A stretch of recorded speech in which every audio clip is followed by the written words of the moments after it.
Now this next question, हमें एक matrix दिया 2x3 ऑर्डर की ए मैट्रिक्स, बी मैट्रिक्स जो है 3x2 ऑर्डर की है, हमें फाइंड करना है a+b, a-b और a×b। अब इसमें हम क्या कर सकते हैं, 2x3 मतलब हमारे रो जो होंगी वो हमारी 2 होंगी, कॉलम हमारे 3 होंगे, इसमें रो होंगी हमारी 3 और कॉलम होंगे 2।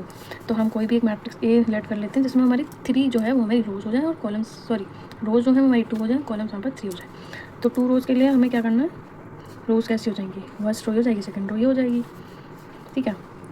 तो ये हमने मान ली ए और बी है मान लिया, ठीक है। अब हमें कॉलम 3 कॉलम्स करना है, तो ये तो रो तो ऐसी रहेगी, ये हो गए हमारे कॉलम्स।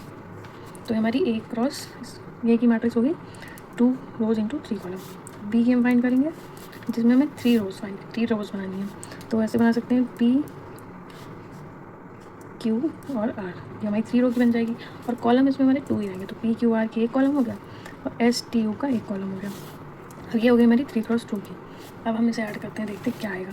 अब a+b जब हम फाइंड करेंगे तो a c e b d f p q r s t और u, क्या करते हैं, फर्स्ट रो को फर्स्ट कॉलम से मल्टीप्लाई करते हैं, फिर फर्स्ट रो को सेकंड कॉलम से, देन सेकंड रो को फर्स्ट कॉलम से, सेकंड रो को सेकंड कॉलम से। सबसे पहले हम फर्स्ट रो को फर्स्ट कॉलम से मल्टीप्लाई करते हैं, जाएगा a into p plus c into q plus e into are.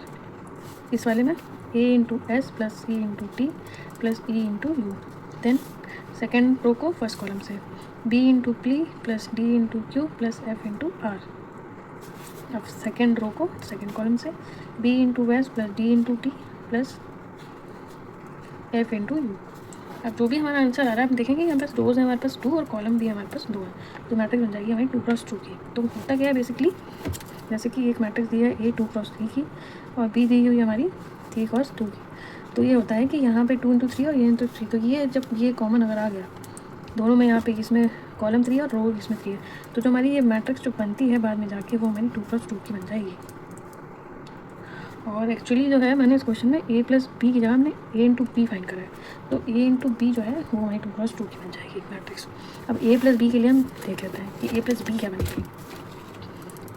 a+b में हो जाएगा a c e b d f plus p q r s t और u स्क्वायर।